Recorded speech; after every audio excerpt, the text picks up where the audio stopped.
বলা হয় সদরঘাট কখনোই নীরব হয় না। পুরান ঢাকার সকল ব্যবসায় বাণিজ্যের কেন্দ্রে রয়েছে এই সদরঘাট। কিছুদিন আগে রাজধানীর বিভিন্ন এলাকার মতোই চাঁদাবাজদের দৌরাত্ম্য ছিল এই সদরঘাটেও। ক্ষমতার পালাবদল আর রাজনৈতিক পট পরিবর্তনের পর ঢাকার ক্ষুদ্র ব্যবসায়ীদের কাছ থেকে বিভিন্ন খরচের নামে যে চাঁদা নেওয়া হতো তা বেশ কিছুদিন ধরেই বন্ধ।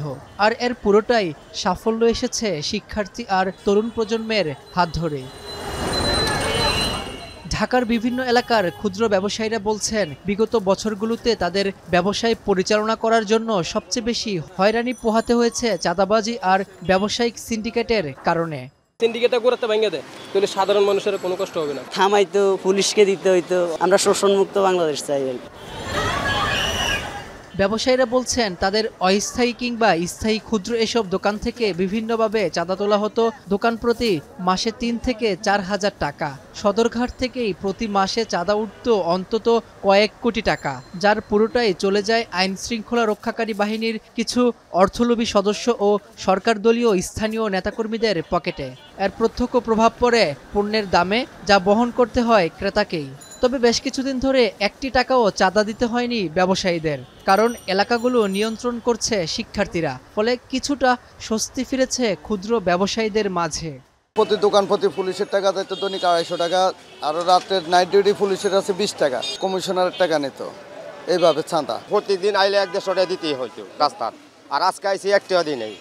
অন্যদিকে তারা বলছেন, বিগত এক যুগেও তাদের ব্যবসায়ের আকার তেমন একটা বাড়েনি। মূলধন বাড়াতে ব্যাংক থেকে আর্থিক সহযোগিতা নেয়ার ক্ষেত্রেও রয়েছে নানা বাধা। তাই অন্তর্বর্তীকালীন সরকারের কাছে ক্ষুদ্র ব্যবসায়ীদের চাওয়া পাওয়ার তালিকায় শীর্ষে রয়েছে নির্বিঘ্নে ব্যবসায় করার দাবি।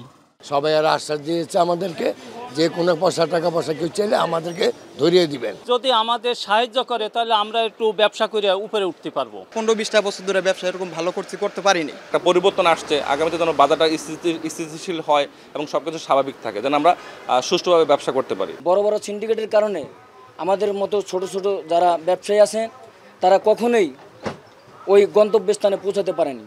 এদিকে অর্থনীতিবিদরা বলছেন, অন্তর্বর্তীকালীন সরকারের সবচেয়ে বড় চ্যালেঞ্জ হবে দেশকে দুর্নীতিমুক্ত করে বিভিন্ন ব্যবসায়িক সিন্ডিকেট ভেঙে দেওয়া। আপনি ক্ষুদ্র থেকে বৃহৎ শিল্পের কথা বলবেন, সবাই বলবে ব্যবসা প্রতিষ্ঠা করার ক্ষেত্রে যে খরচ সেইগুলা কিন্তু অনেক হাই। সেই হাই হওয়ার কারণটা, এত উচ্চ খরচের কারণ হচ্ছে যে বাংলাদেশে অনেক ধরনের খরচ রয়েছে, সেটা চাঁদাবাজি থেকে শুরু করে বিভিন্ন ধরনের খরচ। একদিকে সিন্ডিকেট, অন্যদিকে মূলধনের অভাবে আত্মকর্মসংস্থান সৃষ্টির ক্ষেত্রে ব্যবসার দিকে ঝুঁকতে অনীহা বেকার জনগোষ্ঠীর একটি বড় অংশ। তাই সরকারের কাছে ব্যবসায়ের নতুন দ্বার উন্মোচনের আশা করে জনগণ, এমনটাই বলছেন এই অর্থনীতিবিদ। এইখানেও কিন্তু একটা বৈষম্য রয়েছে। ক্ষুদ্র ব্যবসায়ীকে ব্যক্তি হিসাবে বিবেচনা করে তাদের ব্যবসা রয়েছে, সেই জায়গাগুলোকে যদি প্রতিষ্ঠানগুলা বিবেচনায় নিয়ে ব্যক্তি লোনকে উৎসাহিত করে, তাহলেও কিন্তু তারা এগিয়ে যেতে পারে এবং বাংলাদেশের জিডিপির যে পটেনশিয়াল গ্রোথের কথা, সম্ভাব্য গ্রোথের কথা বলি, সেই গ্রোথের ক্ষেত্রে কিন্তু তারা বিরাট ভূমিকা রাখতে পারে। ব্যবসায়ী ও বিশেষজ্ঞরা বলছেন, কিছু সময়ের জন্য শিক্ষার্থীদের সহায়তায় ব্যবসায়ে চাঁদাবাজি মুক্ত হলেও পরবর্তীতে তা কতটা স্থায়ী হবে এ নিয়ে রয়েছে তাদের শঙ্কা। রাব্বি হোসেন, এখন, ঢাকা।